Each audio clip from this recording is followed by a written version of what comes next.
wote mkakuwa salama. Bodaboda siku hiyo mmeniambia hapa niseme au nisiseme, si ndio? Niseme au nisiseme? Siku hiyo bodaboda nchi nzima, endeleeni na majukumu yenu, itakuwa salama. Wafanyabiashara wote, mamalishe, babalishe, fungueni mabanda yenu, tutakuwa salama. Wafanyabiashara wote nchini, fungueni biashara zenu, mtakuwa salama. Hao wanaosema haitakuwa salama ni saizi yetu, na tuko tayari kuanzia sasa na mpaka mwisho wa dunia. Tuko tayari, hatuhitaji hata tupangiwe tarehe. Na bahati nzuri tumeshaanza kuwang'amua, tumeshajua kwenye mitandao wapo ambao wanaendelea kuwataja, na kwa kweli kwenye hili hatuna cha msalia mtume. Na la mwisho ambalo nalisema,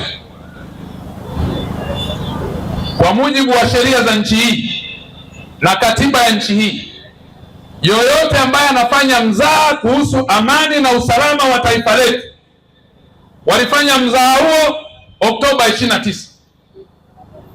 Walifanya mzaha huo wakaanza kusema tena tarehe ngapi? Tarehe ngapi zilisemwa? Walifanya mzaha wa kujeruhi na kuumiza watu, wakafanya vurugu, wakachafua taifa letu kwenye rekodi za amani na usalama, wakavuruga rasilimali za mtu binafsi. Wapo waliochomewa maduka, uongo kweli? Wapo waliochomewa sheri, wapo miundombinu ya barabara iliharibiwa, wapo waliofilisika, wapo walionyang'anywa mali, wakafanya mzaha, ikatokea hiyo 29 Oktoba.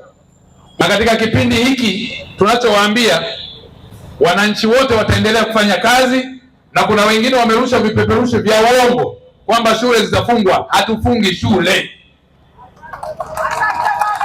shule hazifungwi, utaratibu huko pale pale. Tuko tayari, tuko kila mahali, tuko popote mlipo, tupo.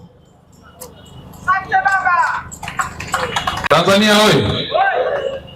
Walipo tupo, na mlipo tupo. Kila mtu atakuwa salama, hakuna matishio yoyote hapa.